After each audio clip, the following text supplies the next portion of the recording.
নবী সাল্লাল্লাহু আলাইহি ওয়াসাল্লাম বলেছেন যে এই দোয়া পড়ার পরে যদি কেউ সকালে পড়ে রাত্রের আগে মারা যায় জান্নাতে চলে যাবে, রাতে পড়ে সকালের আগে ইন্তেকাল করলে জান্নাতে চলে যাবে। আমি ইস্তেগফারের আপনাদেরকে 2-3টা দোয়া শিখাই দেই আগে ছোট্ট করে।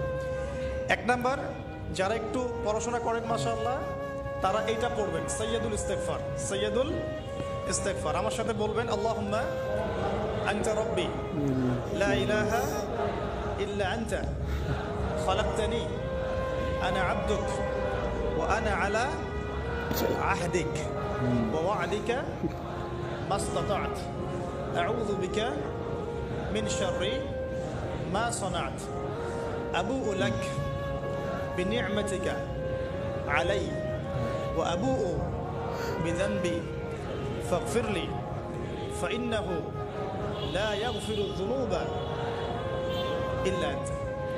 এই যে আমরা গত লেকচারে বলেছিলাম যে আমাদের ইবাদতগুলো অন্তঃসার শূন্য হয়ে যাচ্ছে এই কারণে, বিকজ আমরা অর্থটা বুঝি না। এই যে দোয়াটা আপনি করলেন, নবী সাল্লাল্লাহু আলাইহি ওয়াসাল্লাম বলেছেন যে এই দোয়া পড়ার পরে যদি কেউ সকালে পড়ে রাত্রের আগে মারা যায় জান্নাতে চলে যাবে, রাতে পড়ে সকালের আগে ইন্তেকাল করলে জান্নাতে চলে যাবে। তো কি পড়লাম? আল্লাহ পাক বলছেন, নবী সাল্লাল্লাহু আলাইহি ওয়াসাল্লাম বলছেন, আল্লাহুম্মা হে আল্লাহ, আনতা রাব্বি, আল্লাহ তুমি আমার রব, খালাকতানি তুমি আমাকে সৃষ্টি করেছো, আনা আবদুক আমি তোমার বান্দা, ওয়া আনা আলা আহদিকা আমি তোমার সাথে যে অঙ্গীকার করেছি এর উপরে আছি, মাস্তাতা থাকার চেষ্টা করছি, আমি সাধ্যমতো থাকার চেষ্টা করছি। আবুউ লাকা বিনি'মাতিকা আলাই আমার উপরে আমার যে উপরে তুমি যে নিয়ামত দিয়েছো আল্লাহ, এগুলো আমি স্বীকার করছি। আল্লাহ তুমি আমার উপর যত নিয়ামত দিয়েছো আমি স্বীকার করছি। ওয়া আবুউ বিযানবি আমার যত গুনাহ আল্লাহ সব স্বীকার করছি। এইভাবে যদি বান্দা আল্লাহর কাছে দোয়া করে, আল্লাহ মাফ করবেন না? সুবহানাল্লাহ। ফাগফিরলি আল্লাহ আপনি আমাকে মাফ করুন, ফাইন্নাহু লা ইয়াগফিরু যুনুবা ইল্লা আনতা এখন আপনি ছাড়া যুনুব কেউ ক্ষমা করতে পারে। ব্যাস এভাবে বুঝে এটা যদি না পড়েন অ্যাটলিস্ট এতটুকু, আস্তাগফিরুল্লাহাল্লাযী লা ইলাহা ইল্লা হুয়াল হাইয়ুল কাইয়্যুম ওয়া আতুবু ইলাইহি, এইটুকু।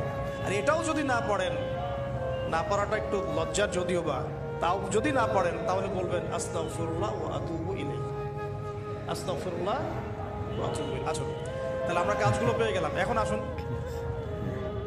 আমরা কেন রোজা রাখছি। নবী করিম সাল্লাল্লাহু আলাইহি ওয়াসাল্লাম এখানে উদ্দেশ্যটা বলছেন, এই দিনে কি করা হয়েছে? মুসা আলাইহিস সালাম এবং তার কওমকে নাজাত দেওয়া হয়েছে, ফিরআউন তার কওমকে ডুবিয়ে দেওয়া হয়েছে। এই তো এই রোজার সাথে কিন্তু হুসাইন রাদিয়াল্লাহু আনহুর কারবালার শাহাদাতের কোনো সম্পর্ক নাই। এটা একটা আকীদা পরিষ্কার করে নেবেন। হুসাইন রাদিয়াল্লাহু আনহুর কারবালার ঘটনা হয়েছে নবী সাল্লাল্লাহু আলাইহি ওয়াসাল্লামের ইন্তেকালের 60 বছর পরে। শরীয়ত ক্লোজ হয়ে গেছে না নবী সাল্লাল্লাহু আলাইহি ওয়াসাল্লাম ইন্তেকালের সাথে সাথে, নাকি আরো শরীয়ত আসবে? শরীয়তে কোনো নতুন বিধান কি এরপরেও চালু করা যাবে? এই দিনে অনেক ঘটনা ঘটেছে, এই ঘটনাগুলোর সম্পর্কে কিছু দুর্বল বর্ণনা আছে বিধায় আমি বলছি না পাবলিকলি। বলা হচ্ছে এই দিনে নূহ আলাইহিস সালামের কিস্তি, ওই যে কিস্তি প্লাবনে ভেসে ভেসে এই দিনে জুদি পাহাড়ে এসে নোঙর করেছে, এরকম অনেক ঘটনা। এই দিনে মুসা আলাইহিস সালামকে নাজাত দেওয়া হয়েছে, এই দিনে ফিরআউনকে ডুবিয়ে দেওয়া হয়েছে, এরকম অনেক ঘটনা আছে। কিন্তু এই দিনে রোজা রাখার উদ্দেশ্য হচ্ছে এই নাজাতে মুসা। এইটা হুসাইন রাদিয়াল্লাহু আনহুর শাহাদাতের কষ্টে রাখছি না আমরা, ওইটা আমাদের জন্য আরেকটা জায়গা। ওই জায়গাটা নিয়ে যে হুসাইন রাদিয়াল্লাহু আনহুর শাহাদাত, ওইটা থেকে শিক্ষাটা আমার কি?